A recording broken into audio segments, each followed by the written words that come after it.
거룩한 주일 아침입니다. 예배창 여러분 모두에게 주의 은혜와 평강이 가득하시기를 주의 이름으로 축복합니다. 옆에 한번 축복하면 좋겠습니다. 주님의 이름으로 사랑합니다. 주의 이름으로 축복합니다.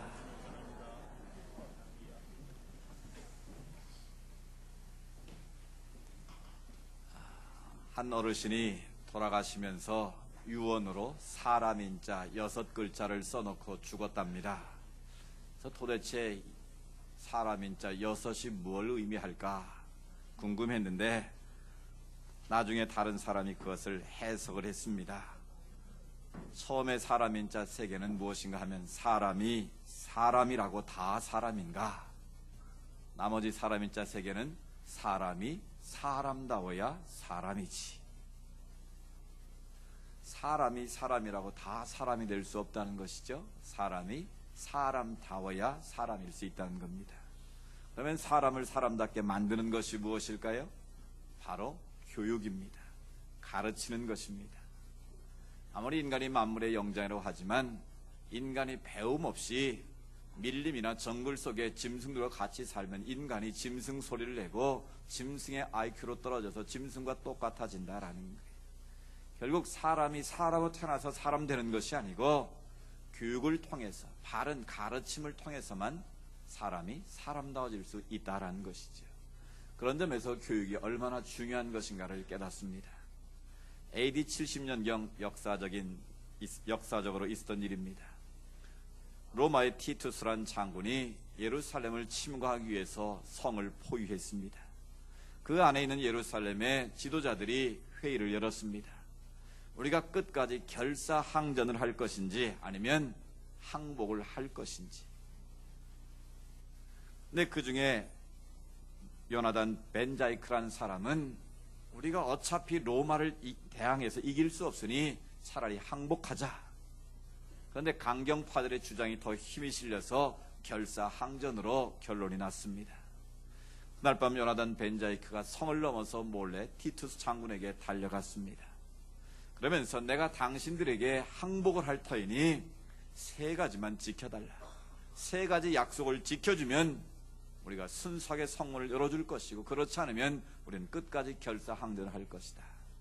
그때 3가지 내건 조건이 뭔지 아십니까? 첫 번째는 학교와 회당을 절대로 불태우거나 부수지 마십시오. 두 번째 제시한 것은 학교나 회당에서 토라, 율법을 가르치고 교육을 하는 랍비, 선생들을, 스승들을 절대로 죽여서는 안 됩니다. 그래서 3번째는 우리가 배우고 있는 말씀의 내용인 토라를 불태우거나 절대로 그것을 훼손해서는 안 됩니다. 이 3가지 약속을 받고 나서 요나단 벤자이크는 성문을 열게 되었고, 그래서 예루살렘 성은 함락되고 말았다라는 것이죠. 여기서 중요한 것이 무엇입니까? 우리가 교육하면 유태인의 자녀 교육을 최고의 교육으로 꼽고 있습니다. 그래서 교육 얘기하면 유태인의 자녀 교육이 탈무드의 교육이 빠지지 않습니다. 바로 그 근간에는 요나단 벤자이크와 같은 의식을 가진 지도자들이 그들에게 있었다라는 거예요. 세상의 어떤 공공 건물보다, 어떤 건물보다 학생들을 키우는 학교와 하나님의 말씀을 배우는 회당, 오늘날 말하면 성전을 가장 귀하게 여겼다라는 거예요. 또 그리고 그들에게 지식을 전수하고 하나님의 말씀을 가르치는 랍비, 스승들을 최고의 사람으로 존중했다라는 거예요. 그리고 그 내용인 하나님의 말씀 토라를 가장 귀한 것으로 여겼다라는 거예요. 바로 유태인들의 이 신앙 중심의 교육, 가정 중심의 교육, 학교 중심의 이 3 교육이 오늘날 세계의 모든 교육의 근간이 되고 있다라는 것입니다. 버지니아 사티어라는 심리학자는 가정은 사람을 만드는 공장이다, 그렇게 표현했습니다. 오늘날 자녀교육에 있어 가장 중요한 장소는 바로 가정입니다. 그런데 가정에서 바쁘다는 핑계로 가정교육이 무너지고 있는 현실입니다. 또 학교교육은 어떻습니까? 실질적으로 학교 현직에 있는 선생님들을 대상으로 설문조사를 했더니 적어도 80%가 학교 교육은, 공교육은 무너졌다라고 대답을 했다고 그러더라고요. 그러니까 학교 교육에도 더 이상 희망을 걸 수 없는 그런 안타까운 시대가 되고 말았다라는 것이죠. 그런 교회 교육은 어떻습니까? 여러분 자녀들을 교회에 맡겨놓고 교회에서 내 아이 신앙교육은 다 책임지겠지? 아닙니다. 여러분 지금 한국의 교회 내 교회 학교의 현실이 참으로 암울합니다. 얼마 전 우리 통합적 통계에 보니까요, 교회 학교 가운데 영아부 유치부가 없는 교회가 약 8천여 개 교회 가운데 80%였습니다. 그러니까 80%의 교회가 영아부와 유치부가 없다라는 거예요. 한국 교단에서 가장 건강하고 가장 큰 규모를 자란 우리 통합적 교회 안에 유치부 이하의 교회 학교가 없는 교회가 몇 퍼센트라고요? 80%라는 거예요. 그럼 그 아이들이 6살이라고 계산하면 앞으로 10년 뒤면 그 아이들이 만 16살 중3이나 고등학교 때가 되면 우리 한국교회 현실이 어떻게 되겠습니까? 너무나 불보듯 뻔한 그런 상황에 직면하게 될 것이 분명합니다.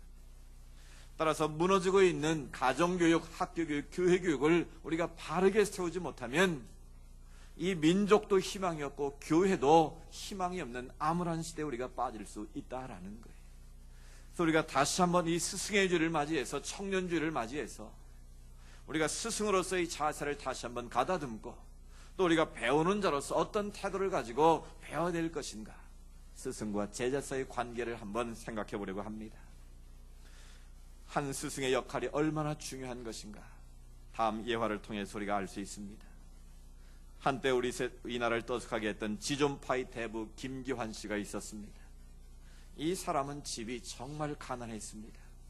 그래서 학교에서 준비물을 가져오라고 하면 준비물을 가난해서 부모가 신경을 안 쓰니까 가져갈 수가 없었습니다. 이 김기환이 제일 힘든 시간이 바로 미술 시간이었답니다. 왜냐면 크레파스나 물감, 이 도구를 사가야 되는데 그걸 사주지 않으니까 항상 준비물 없이 가게 되는 거죠. 그럴 때마다 선생님은 너는 왜 크레파스도 없이 왔냐? 너는 왜 준비물을 가지고 오지 않았냐? 항상 책망과 꾸지람을 받았다라는 거예요. 그런데 어느 날 결정적으로 선생님이 그렇게 말했다라는 거예요. 야, 너 정말 없으면 가난하면 훔쳐서라도 가져오면 되지 않겠냐? 그 말을 들은 이 김교환 학생이 마음에 큰 상처를 받았다라는 거예요.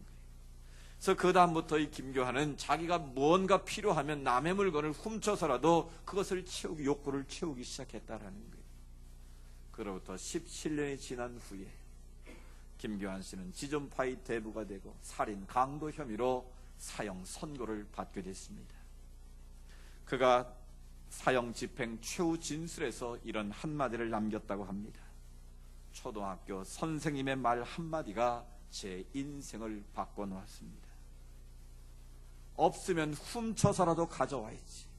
그 책망과 꾸지람의 한마디가 그 한 아이의 운명을, 성장의 일수로 사라지게 많은 비극의 주인공이 되게 만들었다는 것입니다. 물론 교사의 책임만은 아니겠지만 그 말 한마디가 그 마음의 아픔과 상처가 되어서 그런 비극이 발생하고 말았다라는 것이죠. 또 반대의 경우도 있습니다. 스코틀랜드의 한 교회에 말썽꾸러기 소년이 있었습니다. 부모가 없는 고아인데 얼마나 성격이 난폭한지 감당할 수가 없습니다. 그런데 그를 담당하고 있는 선생님이 너무너무 좋으셨던 분 같아요. 남는 옷을 입고 있는 것이 너무 안쓰러워서 귀한 옷을 한 벌 장만을 해서 선물로 줍니다. 그런데 왜 당신이 나에게 이런 걸 주느냐고 보는 앞에서 그걸 찢어버렸습니다. 너무너무 마음이 아팠지만 그래도 나무라지 않았습니다. 그래, 내가 너 이해한다. 그리고 얼마가 또 지난 후에 또 귀한 옷을 한 벌 준비해서 또 선물을 했습니다. 그래도 여전히 그 마음의 문이 열리지 않고 다시 보는 앞에서 옷을 찢어버립니다. 그걸 본 다른 선생님들이 말합니다. 이 아이는 틀렸어요. 이 아이는 뻔하잖아요. 이 아이는 구제불능이에요. 이런 아이에게는 우리가 더 이상 기대할 게 없어요. 그런데 선생님은 포기하지 않았습니다.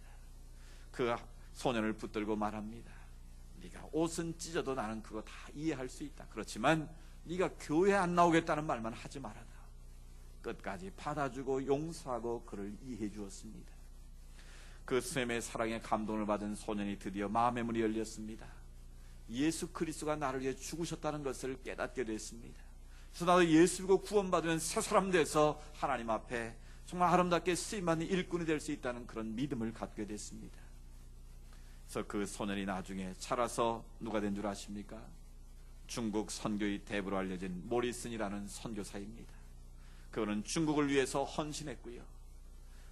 영어로 방대한 중국어 사전을 최초로 집필한 사람이 바로 로버트 모리슨이라는 선교사입니다. 포기할 수밖에 없는 그런 문제아이였지만 끝까지 주님의 사랑으로 그 아이를 위해서 눈물로 기도하고 사랑을 쏟았을 때에 그 운명이 바뀌는 하나님의 선교를 감당하는 위대한 선교사가 나올 수 있었다라는 것이죠. 이처럼 한 사람의 교사, 한 사람의 영적인 스승이 얼마나 중요한 것인가를 우리가 깨닫게 되는 것이죠. 그래서 오늘 본문 6절의 사도 바울을 통해서 하나님은 우리에게 이렇게 말씀하십니다. 6절 말씀 같이 읽어보실까요? 시작. 가르침을 받는 자는 좋은 것을 함께 하라. 아멘. 가르침을 받는 자는 바로 제자를 의미하고 말씀을 가르치는 자는 영적인 스승을 의미한다고 말할 수 있습니다. 그래서 오늘 스승과 제자의 관계가 어떠해야 되는가를 우리가 배우려고 하는데요. 이 스승이라는 말의 어원을 찾아보니까 별로 좋은 어원은 아니었습니다. 원래 존경받고 권위가 있는 무당, 원래 무격이라는 단어에서 바로 이 스승이라는 단어가 나왔다고 합니다. 이 무격의 무자는 바로 여자 무당을 말하고 격은 화랑이 격, 그래서 이 남자 무당을 말한다고 그래요. 그래서 무당으로부터 이 스승이라는 단어가 나왔다는 유래도 있고요. 또 한 거는 이 존경받을 만한 이 스님들을 말할 때 이 사승 그렇게 불렀대요. 원래 스승 사자를 중국말로 스라고 부르지 않습니까? 그래서 목사를 뭐라 그래요? 무스 그렇게 하더라고요. 저는 양무스입니다. 그러니까 이 스승 사자를 거기에서 이제 스가 단어가 나오게 되는데 그 사승을 존경받을 만한 스님을 말할 때 이 사승이라고 그랬다는 거예요. 바로 그 사승에서 이 스승이 나왔다 그렇게 표현을 하고 있습니다. 그래서 요즘에는 그 스승이라는 말이 잘 쓰이지 않고 하니까 스승보다는 보편적인 교사라는 단어를 쓰자. 그래서 스승의 날이 아니라 교사의 날로 바꾸자라는 그런 운동도 있는 것을 보았습니다. 아무튼 스승이든 교사든 선생이든 앞에서 가르치는 자의 역할을 말하고 있습니다. 여러분, 앞에 선다는 자체가 힘들고 어려운 일이죠. 그렇죠. 우리가 스승의 일을 맞이해서 스승으로서 우리가 어떻게 아이들을 가르치고 학생들을 대하고 또 우리가 영적인 리더들로서 교회 안에 있는 성도를 어떻게 대할 것인가. 특별히 오늘은 교회 안에서 우리가 있기 때문에 말씀을 가르치는 자, 영적인 스승으로서 입장에서 말씀을 드리려고 합니다. 교회 안에서의 영적인 스승은 누구겠습니까? 바로 말씀을 전하는 목사가 바로 여러분의 영적인 아비여 스승일 수 있습니다. 또 여러분들이 존경하여서 세운 우리 장로님, 안수생 권사님들이 바로 영적인 스승이 될 수 있습니다. 또 교회 학교에서는 교사가 바로 스승의 역할이고요. 또 여러분 구역에서는 교구장님 또 구역장님들이 바로 여러분의 영적인 스승이라고 말할 수 있습니다. 또 1:1 양육을 할 때는 양육자가 바로 영적인 스승이라고 말할 수 있습니다. 여러분 가정에 가면 여러분은 하나님의 말씀을 또한 삶으로 보여주는 영적인 스승의 역할을 하는 것이 바로 부모의 역할이기도 합니다. 이와 같이 우리는 모두는 어쩌면 하나님 앞에서 스승으로서의, 선생으로서의, 교사로서의 위치를 가지고 있다라는 것이죠. 그럼 우리가 어떻게 하나님 앞에서 영적인 스승으로서 아비로서 역할을 감당할 것인가? 첫 번째는 어버이의 마음으로 우리의 자녀들을 가르치고 또 성도들을 대해야 한다라는 겁니다. 디모데전서 1장에 보면 바울은 믿음의 아들 디모데에게 목회는 이렇게 해야 된다라고 편지를 씁니다. 그런데 그 디모데를 표현할 때 믿음 안에서 참된 내 아들이라는 표현을 쓰고요. 믿음의 아들, 내 아들 디모데, 그러니까 디모데를 가리켜서 영으로 얻은 아들이라고 표현하고 있습니다. 그러니까 자신은 영적인 아비가 되고 디모데는 영적인 아들이라는 사실을 바울은 강조하고 있습니다. 즉 스승과 제자 사이가 부모와 자식의 관계로 여겨졌다라는 것입니다. 바로 그렇습니다. 우리가 스승으로 앞에 서 있는 자로서 누군가를 가르친다는 것은 바로 아비의 심정으로 가르쳐야 됨을 우리에게 말씀하고 있는 것이죠. 오늘 우리가 흔히 하는 말이 있지 않습니까? 선생은 많은데 참 스승은 없다. 정말 삶으로 인격으로 모든 것을 바르게 가르칠 수 있는 참 스승들이 많지 않다는 뜻이겠죠. 부모는 자식을 사랑하되 끝까지 사랑합니다. 아무리 타이르고 말을 듣지 않아도 부모는 끝까지 기다려주고 사랑하는 것이 바로 부모의 마음입니다. 여러분, 가정에서든 교회에서든 문제 행동을 하거나 문제를 야기치는 경우의 대부분은 어떤 경우이겠습니까? 바로 사랑받고 싶다는 표현을 그렇게 하는 것입니다.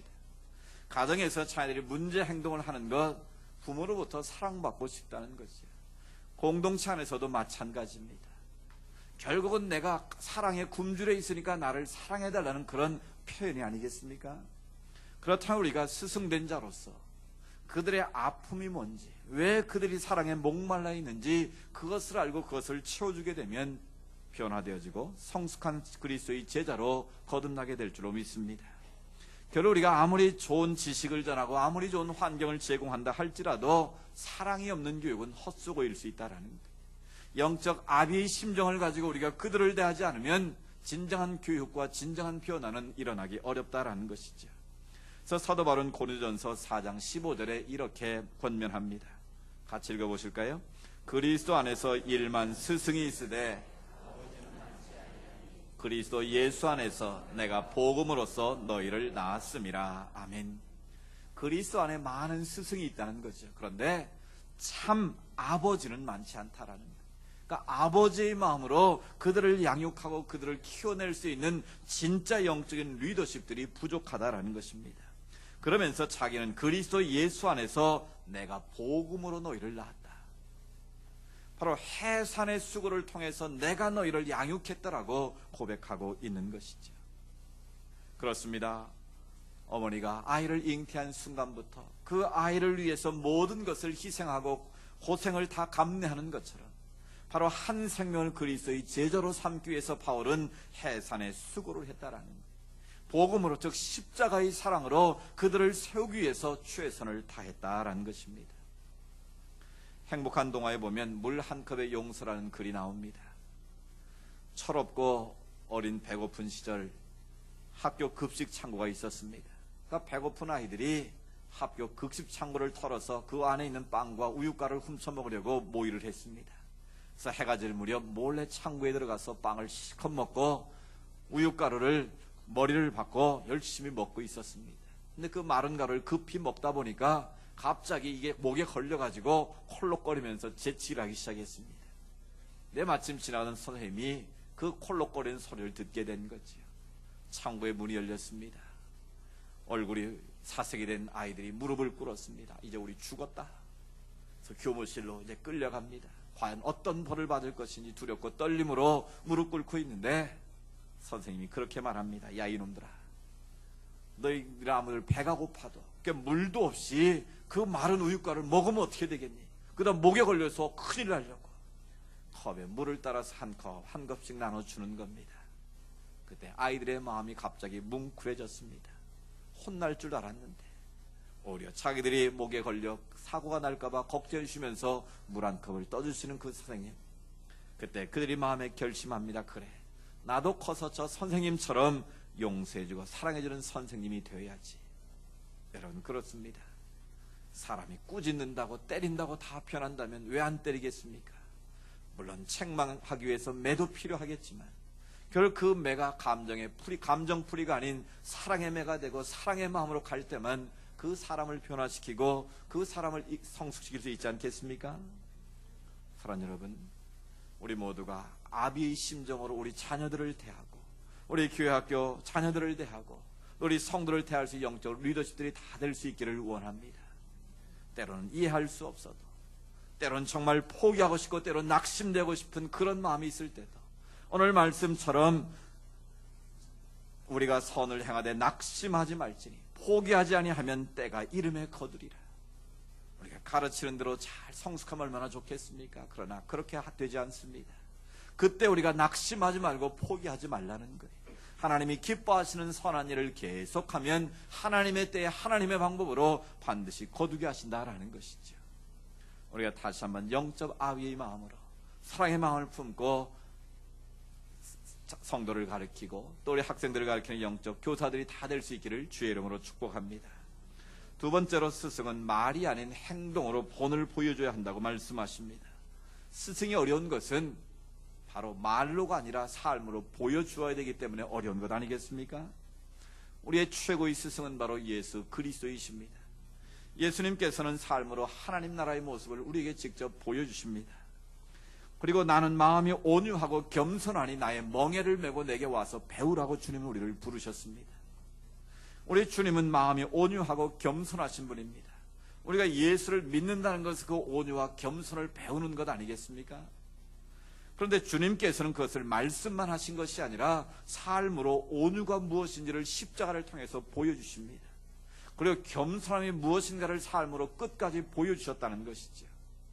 그래서 요한복음 13장 14절 15절을 보십시오. 예수님이 십자가를 지시 전에 살한 제자들의 발을 씻어주시고 하신 말씀입니다. 같이 읽어보실까요? 내가 주와 또는 선생이 되어 너희 발을 씻었으니 옳으니라. 내가 너에게 행한 것 같이 너희도 행하게 하려 하여 본을 보였노라. 아멘. 스승이 제자들의 발을 씻기는 것은 그 당시 관례로 있을 수 없는 일입니다. 그런데 주님께서는 십자가를 앞에 계신 그 급박한 상황 속에서 제자들의 냄새나는 발을 손수 다 씻어주십니다.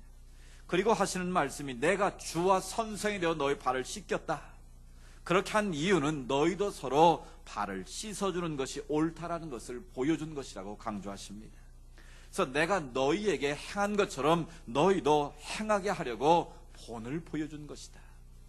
우리 예수님께서 큰 바위 얼굴처럼 바로 본이 되신 것이죠.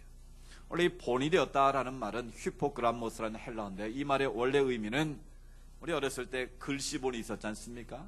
글씨를 배울 때 점으로 막 찍어놓은 게 있는데 그걸 따라 쓰다 보면 글씨를 제대로 배우잖아요. 바로 글씨본이라는 게 바로 여기서 말하는 그런 단어의 의미입니다. 그러니까 주님께서 우리의 모든 신앙과 우리의 모든 삶과 행동에 그런 본보기 모델이 되셨다라는 것입니다. 그렇습니다. 우리가 스승이 된다는 것, 교사가 된다는 것은 바로 본이 되는 말과 본이 되는 행동을 하는 것이죠. 그렇기 때문에 스승 된다는 것이 어려운 것입니다. 제가 목사로서 설교하는 게 힘든 것이 아니라 제가 설교한 말씀을 살아내는 것이 어려운 것을 저는 늘 고백하지 않을 수 없습니다. 그래서 설교하기 전마다 원고를 써놓고 읽어보면 기도를 하지요. 그럴 때마다 마귀가 정죄합니다. 너도 못 지키는 말을 어떻게 설교를 하고 교인들 보고 지키라고 그러느냐. 마음에 부담이 올 때가 참 많이 있습니다. 그래서 썼다가 지우고 또 썼다가 지우기를 반복할 때가 있습니다. 한 번은 제가 제 영적인 멘토인 목사님에게 물었습니다. 목사님, 제가 이 설교를 하기에 이런 부담 때문에 지금 굉장히 어렵고 괴롭습니다. 목사님은 어떻습니까? 그때 똑같은 마음을 말씀하시더라고요. 자기도 설교를 들고 강대상에 나가려고 하면 마귀가 자기 귓가에 그런 말을 한대요. 야 이놈아, 너도 못 지키면서 왜 교인들한테 지키라고 그러냐. 네가 지키고 설교해야지.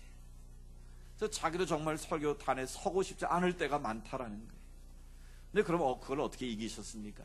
어느 날 기도를 하는데 하나님이 그런 음성을 들려주시더라는 거예요. 야, 네가 하나님이 아니고 예수가 아닌 이상 네가 어떻게 설교하는 걸 다 지킬 수 있겠니? 설교는 교인들 들으라고 하는 게 아니라 바로 너를 위해서 하는 거야. 너 자신이 먼저 듣고 회개할 건 회개하고 은혜 받을 건 은혜 받고 너 자신의 변화를 위해서 하는 거야.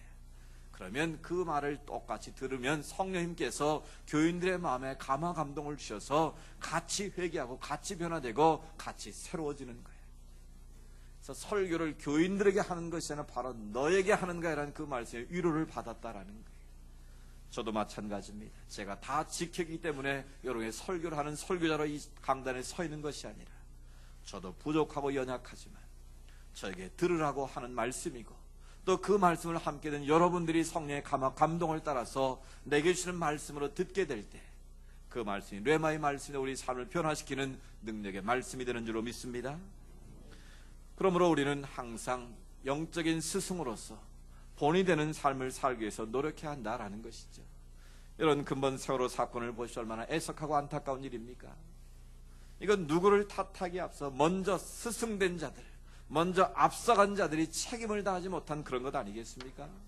선장이나 기관사들, 배를 다루는 전문가들이 좀 더 앞서 있는 자로서의 책임과 의무를 다했더라면 이런 불상사는 없었을 터인데 앞에 있는 자들, 위에 있는 리더십들이 자기의 위치를 지키지 못하고 의무를 다하지 못함으로 이런 불행한 사태가 벌어졌다라는 것이죠. 따라서 누가 누구를 책망하거나 누구를 지적하기에 앞서서 내 탓이오라는 그런 통렬한 차를 돌이켜보면서 우리가 하나님 앞에 다시 서야 될 줄로 믿습니다. 바로 우리가 본을 보여주지 못하고 우리가 그들 앞에 영적 스승으로서의 삶을 살지 못했음을 우리가 다시 한번 회개하면서 주님 앞에 바로 서게 될 때에 우리 교회가 새로워지고 우리 자녀들이 변화되는 역사가 임할 줄로 믿습니다. 마지막으로 스승과 제자는 모든 좋은 것을 함께 나눠야 한다고 말씀하십니다. 말씀드린 것처럼 스승의 위치는 참으로 어려운 자리입니다. 그렇기 때문에 배우는 자들, 제자들의 입장에서는 모든 좋은 것을 함께 하라고 말합니다. 그래서 좋은 것을 함께 하는 말은 무슨 뜻이겠습니까? 스승과 제자 사이가 서로 하나가 되어야 한다는 것이죠. 서로를 견제하는 자리가 아니라, 시기하고 질투하는 자리가 아니라 서로가 가족처럼 사랑의 마음으로 한 몸을 이루고 일치가 되어야 되는 관계임을 강조하고 있는 것입니다. 그럼 우리가 제자의 입장에서 우리는 어떤 태도를 가져야 되는가? 스승은 언제나 좋은 것을 가르치기를 원합니다. 바른 길로 인도하기를 원합니다. 때로는 위로를 하기도 하고 격려를 하기도 합니다. 그러나 스승이 언제나 좋은 말만 하는 것은 아닙니다. 잘못되면 그 잘못을 바르게 꾸짖고 책망할 수도 있습니다. 또 때에 따라서는 심하게 말을 할 수도 있습니다. 중요한 것은 배움을 받는 자로서 그걸 받아들일 수 있는 마음의 태도와 준비가 되어 있느냐라는 것이죠. 여러분, 특별히 교회 공동체 안에서 그렇습니다. 누군가가 나에게 쓴소리를 할 때, 그게 목사든 아니면 영적인 리더십들이든 누구든지 간에 그 쓴소리를 할 때에 정말 저 영적인 리더십이 나의 영적인 성장을 위해서, 성숙을 위해서, 나의 신앙과 나의 삶의 변화를 위해서 저렇게 어렵게 쓴소리를 하는구나. 그것을 받아들이면 자기도 살고 권면한 그 영적인 리더십도 사는 것입니다. 그런데 그것을 나를 미워서 하는 소리로, 책망하는 소리로 그냥 받아들이게 되면 실은 말한 영적인 리더십도 마음의 상처를 받게 되고 또 당사자인 자기에게도 영적인 성숙이 이루어지지 않는다라는 사실입니다. 사랑하는 여러분, 영적인 리더십들이 나를 위해서 권면을 하거나 때로는 쓴소리를 할 때 그것을 받아들일 수 있는 영적 성숙함이 있기를 축복합니다. 그것을 정말 나를 사랑하는 마음으로 권면할 때에 그것을 기쁨으로, 감사함으로 받아들일 때 서로가 성장할 수 있고 공동체가 아름다워질 수 있다는 것입니다. 또 한 가지 중요한 것은 제자는 스승의 은혜를 항상 기억하고 알아야 합니다. 오늘 바울이 좋은 것을 함께 나누라는 것이 무슨 뜻이겠습니까? 우리가 스승의 은혜를 잊지 말고 기억하라는 것입니다. 영적인 리더십들, 또 교회 학교 교사들, 나를 가르치는 모든 자들에 대해서 은혜를 잊지 말고 감사하라는 것이죠. 제가 이 성지교회 와서 목회하면서 제 마음에 한 가지 걸리는 게 있습니다. 부족한 저를 믿고 따라주셔서 너무너무 감사한데요, 제 마음 한편에 우리 안에 정말 그리스도의 사랑이 있는가? 우리 안에 서로 좋은 것을 함께 나누는 그런 인간적인 따뜻함이 우리 안에 있는가라는 것입니다. 세상에 가면 강남에서 목회한다 그러면 강남 깍쟁이들, 그런 말이 서슴없이 튀어나옵니다. 그래서 저는 말로 이제 항변을 하죠. 왜 강남 사람들이 깍쟁이냐? 그 강남 깍쟁이라는 말의 의미가 무엇이겠습니까? 자기중심적인 사람들, 이기적인 사람들, 자기밖에 모르는 사람들, 그런 좀 부정적인 뉘앙스가 있지 않겠습니까? 저는 목사로서 성지교회 안에 이런 영적인 깍쟁이들이 없었으면 좋겠다라는 생각입니다. 정말 우리가 하나님의 가족이라고 그렇게 말씀을 듣지 않습니까? 우리는 그리스도 안에서 형제요 자매라고 우리가 서로 말하지 않습니까? 그렇다면 오늘 우리가 좋은 것도 함께 나눌 수 있어야 되고 또 서로 어렵고 힘든 것도 함께 나눌 수 있어야 한다라는 것이죠. 목사로서 제가 부탁드리고 싶은 것은 성도님들 가운데 제 마음에 그럴 때가 있습니다. 가까이 하기엔 너무 먼 당신, 그렇게 여러분이 느껴질 때가 있다라는 거예요. 왜 그렇겠습니까? 물론 제가 부족해서 한 발 더 다가지 못한 안타까움도 있지만 여러분의 입장에서도 목사에 대해서 마음의 문을 열고 한 발짝 다가오게 되면 더 귀한 것을 나누고 하나님의 사랑이 더 풍성해질 수 있을 텐데 그렇지 못할 때가 있는 것 같아서 좀 안타까울 때가 있습니다. 오늘 제가 꽃을 달았는데 기분이 참 좋았습니다. 아침에 일찍 나왔는데 교회 학교 선생님이 오셔서 제게 스승의 날에 꽃을 달아줬는데 기분이 굉장히 좋았습니다. 스승의 날 이렇게 꽃 달고 설교하기는 제가 처음인 것 같습니다. 여러분, 작은 꽃 한 송이지만 나를 기억해 줬다는 것, 나를 영적인 스승으로 존중했다는 그 하나가 제 마음의 기쁨이 된 것이죠. 또 예배 올라오기 전에 안수집사 회장이 선물을 하나 들고 와서 새날 선물입니다. 봤는데 기분이 좋았을까요? 안 좋았을까요? 되게 좋더라고요. 여러분, 그 선물에 그걸 떠나서 스승의 날 영적인 아비로서 스승으로서 목사를 인정했다는 것, 그거 귀한 것 아니겠습니까? 마찬가지입니다. 목사뿐만 아니라 여러분의 자녀를 가리키는 교사들, 또 여러분 구역의 교구장님들, 구역장님들 다 영적인 리더십이고 가르치는 스승의 위치에 있지 않습니까? 학교 선생님은 내 자식 잘 봐달라고 전에 그것 때문에 스승의 날 문 닫기도 했지만, 여러분 그게 나쁜 것이겠습니까? 저는 결코 그렇게 생각하지 않습니다. 내 자녀를 맡겼으면 그 자녀의 앞길을 열어주는 그 선생님에게 감사의 마음을 전하는 것 당연한 것 아니겠습니까? 그런데 내 자녀만 잘 봐달라고 뇌물의 성격을 가지니까 문제가 되는 것이지.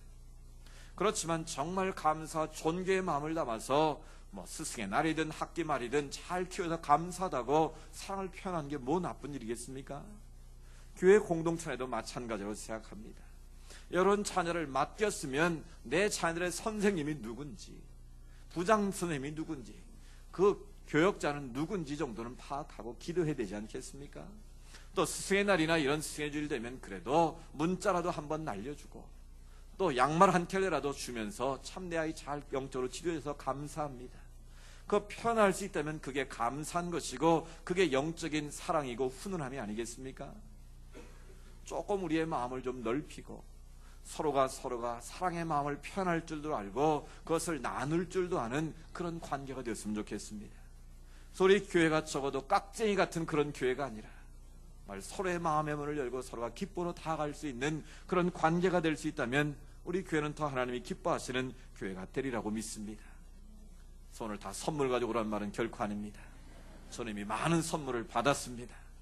그러나 중요한 것은 영적인 리더십들에 대해서 목회자뿐만 아니라 우리 중직들, 또 교학교 교사들, 또 우리 교구장 구역장들에 대해서 우리가 그 사랑을 알고 은혜를 알고 그것을 표현할 줄 아는 그런 마음은 우리에게 적어도 있어야겠다라는 것입니다. 그래서 우리 안에 정말 오래 펴처럼 말과 혀로만 사랑하는 것이 아니라 그런 작은 것 하나에서부터 사랑을 나누고 표현하게 될 때 우리 공동체가 더 건강한 교회로 성숙해지지 않겠습니까? 오늘 성경은 우리에게 말씀합니다. 가르침을 받는 자는 가르치는 자와 모든 좋은 것을 함께하라. 그것이 좋은 것이든 싫은 것이든 그것을 하나님의 가족으로 알고 서로 나누게 될 때, 그것을 표현하게 될 때에 그 속에 하나님의 나라가 임하게 되고 영적인 성숙함이 있음을 우리에게 보여주고 있습니다. 한 사람의 헌신된 스승이 한 제자의 운명을 바꿀 수 있습니다. 나라를 이끌어가는 위대한 지도자를 키울 수 있고요, 교회를 새롭게 이끌어갈 수 있는 영적 리더십을 만들어낼 수 있습니다. 사랑하는 여러분, 오늘 이 스승의 주를 맞이해서 하나님은 오늘 우리 가운데서 헌신된 영적인 스승을 찾고 있습니다. 아비의 심정으로 가르치는 스승, 삶으로 본을 보이는 스승을 찾고 있습니다. 또 우리가 제자된 자로서, 배움을 받는 자로서 우리가 그 스승의 은혜를 기억하고 서로 사랑의 마음을 표현하는 그런 아름다운 공동체 이루는 우리 교회가 되기를 주님은 원하고 계십니다. 우리 모두가 바른 스승과 바른 제자의 관계가 이루어져서 우리 교회를 살리고 민족을 살리고 열방을 구원하는 축복의 통로가 될 수 있기를 주의 이름으로 축복합니다. 하나님 아버지, 감사합니다. 오늘 스승의 주를 맞이하여 다시 한번 스승의 위치가 얼마나 귀한 자리인가를 깨달았습니다. 또 가르침을 받는 자로서 그 은혜를 기억하고 감사를 서로 나누는 것이 얼마나 아름답고 선한 것임을 깨달았습니다. 우리가 심은 대로 거두게 하시는 하나님의 법칙을 기억하게 하시고 다음 세대인 우리 자녀들을 위해서, 우리 성도들을 위해서 믿음을 심고 사랑을 심고 소망을 심게 하셔서 아름답게 열매를 거두게 하시는 놀라운 은총을 우리에게 허락하여 주시옵소서. 배우는 자들은 영적 리더십을 가지고 더 잘 섬기게 하시고, 또 가르침을 받는 제자들은 스승의 은혜를 기억하며 감사하며 주의 사랑을 함께 나누고 표현함으로 아름답고 기뻐하는 공동체를 세워갈 수 있도록 복내려 주시옵소서. 그리고 우리 자녀들을 통하여, 우리 교회를 통하여 시대를 살리고 민족을 살리고 열방을 구원하는 축복의 사람들이 많이 나오게 하여 주시옵소서. 거룩하신 예수님의 이름으로 기도드리옵나이다. 아멘. 다 같이 일어나셔서 파송의 창 620장 같이 부르겠습니다.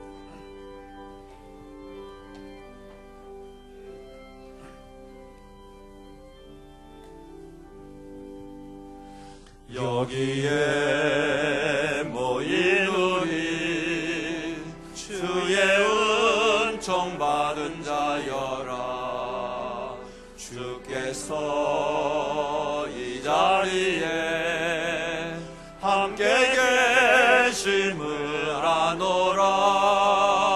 언제나 주님만을 찬양하며 따라가리니 시험을 나갈 때도 함께 계심을 믿노라. 이 믿음 더 굳세라. 이 믿음 더 굳세라. 주가 지켜주신다. 어두운 밤에도 주의 밝은 빛 인도하여 주신다. 이 믿음 더 굳세라. 이 믿음 더 굳세라. 주가 지켜주신다. 어두운 밤에도 주의 밝은 빛 인도하여 주신다.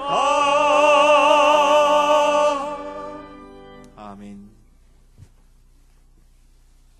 우리의 영원한 스승이 되시는 예수 그리스도의 은혜와 하나님 아버지의 놀라우신 사랑하심과 성령님의 인도하시고 위로하시고 교제하심의 역사가 올바른 스승, 올바른 제자의 관계를 통하여 하나님이 기뻐하신 아름다운 공동체를 세워가며 세상의 선한 양력을 발휘하기를 소망해 나아가는 주의 백성들 머리머리 위에 하나님께 올려드리는 모든 믿음의 소원들 위에 하나님께서 택하시고 복주시를 기뻐하시는 대한민국 위에 이제로부터 영원토록 함께 하시기를 간절히 축원하옵나이다. 아멘.